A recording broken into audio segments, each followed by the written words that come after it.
కేసీఆర్ గారు మాకు నేర్పించింది రైతులకి అండగా నిలబడాలి మనం కష్టకాలంలో ఉంటే అని మా నాయకుడు మాకు కేసీఆర్ గారు నేర్పించిండ్రు. ఇలా కేసీఆర్ గారు వందలాది చెక్ డ్యాంలు ఇవాళ ఈ రాష్ట్రంలో కట్టిండు. ఎందుకు కట్టిండు? రైతుల కోసము బాగుండాలి. ఆ చెక్ డ్యాం వల్ల నీళ్లు భూగర్భ జలాలు పెరుగుతాయి. ఇలా ఉన్నదాని కింద రైతులకి లాభమవుతుంది, దాంతో పంట పెరుగుతుంది, దాంతో రైతు ఆర్థికంగా బలపడతాడు అని చాలా గొప్ప ఆలోచనతోని కేసీఆర్ గారు చెక్ డ్యాంలు కట్టడం జరిగింది. కానీ చెక్ డ్యాంలు ఈ విధంగా పేల్చేస్తే దీనికి ఎవరు బాధ్యులు? ఇలా ఎందుకు దీన్ని ఇంత సీరియస్గా కూడా తీసుకున్నామంటే మీ అందరు కూడా చెప్తా ఉన్నాను. ఇంతకుముందు మా మంత్రివర్యులు చెప్పినట్టు హుసేన్ మియా వాగు మీద ఉన్న భూజనపేట చెక్ డ్యాంని బాజాబ్తు జెలిటన్ స్టిక్స్ తోని దొరికితే వందలాది మంది రైతులే డైరెక్ట్గా వాళ్ళని పట్టుకొని పోలీసులకి పిటిషన్ ఇస్తే జనవరి 2024 నాడు పిటిషన్ ఇస్తే ఇప్పటిదాకా ఎఫ్ఐఆర్ కాలే. దాంట్లో పిటిషన్లో ఏమని ఇచ్చారు రైతులు?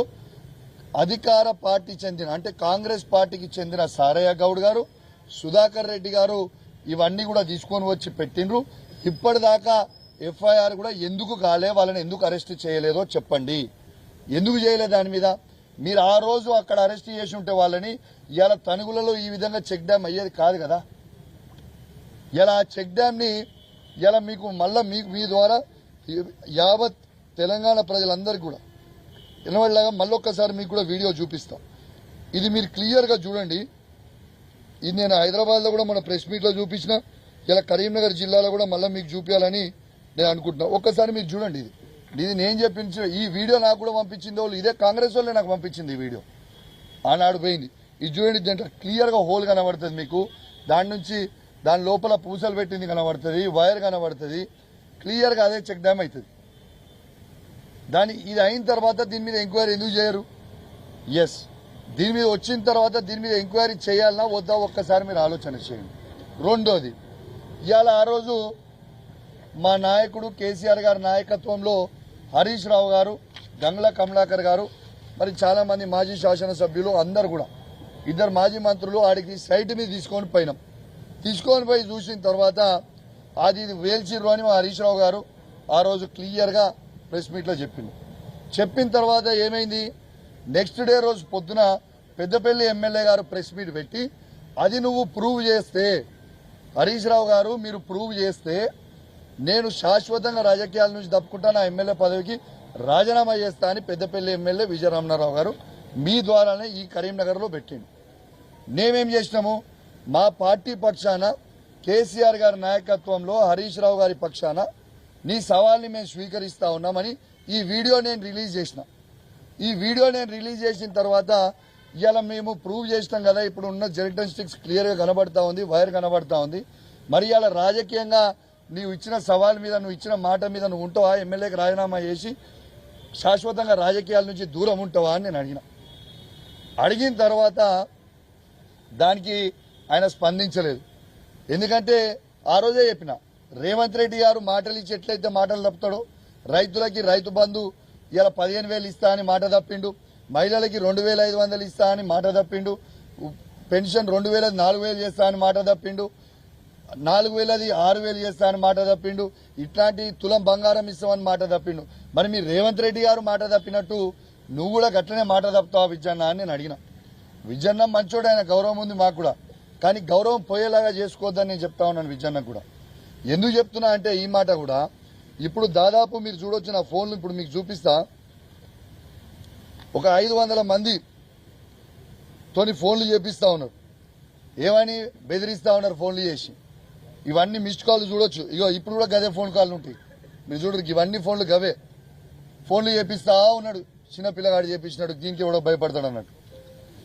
విజయన్న, నేను నిన్ను అడుగుతా ఉన్నాను, నిన్ను సవాల్ ఎవడు విసిరమన్నాడు?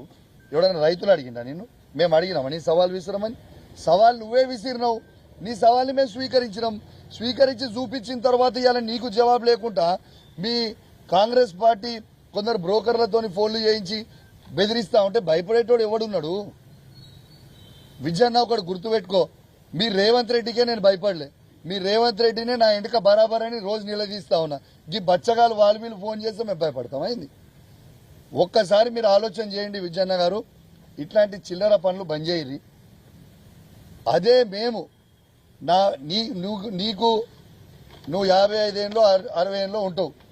ఆ ఏజ్లో నీకే అంత తీటుంటే 40 ఏళ్ళ పిల్లగాని మరి నేను కూడా మరి నాకెంత తీటుంటుందో ఒక్కసారి ఆలోచన చేసుకో. నువ్వు ఇష్టం ఉన్నట్టు చేయదలుచుకుంటే నా ఇష్టం ఉన్నట్టు నేను కూడా చేస్తాను. రేపు నువ్వు ఇదే విధంగా మీరు కంటిన్యూ అయితే రేపు మా బీఆర్ఎస్ పార్టీకి మేము కూడా కాల్ ఇచ్చి మా హుజరాబాద్ నియోజకవర్గం నుంచి కావచ్చు, మీ పెద్దపల్లి నియోజకవర్గం నుంచి కావచ్చు, యావత్ తెలంగాణ నుంచి కావచ్చు, మా బీఆర్ఎస్ పార్టీ నాయకులు అందరూ కూడా నీకు ఫోన్ చేసి ఎప్పుడు రాజీనామా చేస్తున్నావు అని మేము అడిగిపించే పరిస్థితి తీసుకొచ్చుకోకు. ఉందాగా రాజకీయాలు చేయి, ఉందాగా ఉండు. నువ్వు సవాల్ విసిరినావు, నిన్ను ఎక్కడ కూడా నేను పర్సనల్గా విమర్శించలేదు, పర్సనల్గా మాట్లాడలేదు. నా నియోజకవర్గంలో నాకు సంబంధించిన రైతుల పక్షాన చెక్ డ్యామ్ అనేది బ్లాస్ట్ చేసిర్రు. ఆ చెక్ డ్యామ్ బ్లాస్ట్ చేయడం వల్ల రైతులకి నీళ్లు అనేది పోతే రైతులకు ఇబ్బంది పడతారు.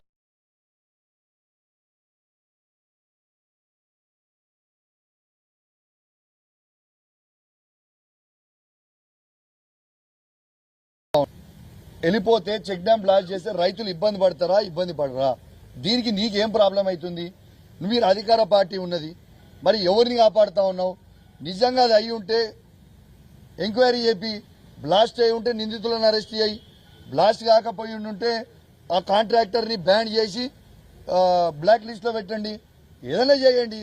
కానీ వాళ్ళని మీది కాపాడుకోవడానికి ఏ దుండగులని మీరు కాపాడుకునే ప్రయత్నం చేస్తూ ఉన్నారు. మరి కాంగ్రెస్ పార్టీ వాళ్ళు ఈ విధంగా ఫోన్లు చేస్తూ ఉన్నారంటే, ఒక బాధ్యత కలిగిన శాసనసభ్యుని నేను ఆ మాట్లాడుతుంటే ఇట్లా ఫోన్లు చేస్తా ఉన్నట్టు ఇప్పుడు నాకు కూడా అనుమానం వస్తూ ఉంది. ఇది నిజంగా కాంగ్రెస్ పార్టీ వాళ్ళే వేల్చిర్రా, మరి విజయన్న అనుచరులే వేల్చిర్రా? ఖచ్చితంగా ఈ నాకు ఫోన్లు ఎవరైతే 300-400 ఫోన్ కాల్ ఎవరైతే చేసిండో వీళ్ళందరివి కూడా ఖచ్చితంగా ఫోన్ కాల్ రికార్డులు అన్నీ కూడా రేపు కేటీఆర్ గారిని, హరీష్ రావు గారిని తీసుకుపోయి, కమలాకర్ అన్న గారి తీసుకుపోయి ఖచ్చితంగా డీజీపీకి పిటిషన్ ఇస్తాం. ఇవన్నిటి మీద ఎంక్వైరీ చేయరి. వీళ్ళు ఎందుకు ఫోన్లు చేస్తుర్రు, దేనికి చేస్తుర్రు? మరి రైతులకి ఈ చెక్ డ్యామ్ ఉండు మీకు ఇష్టం లేదా? రైతులు బాగుపడు మీకు ఇష్టం లేదా? ఆలోచన చేయండి మీరు. కానీ ఇట్లాంటి చిల్లర పనులు బంద్ చేయరి. ఇది చెక్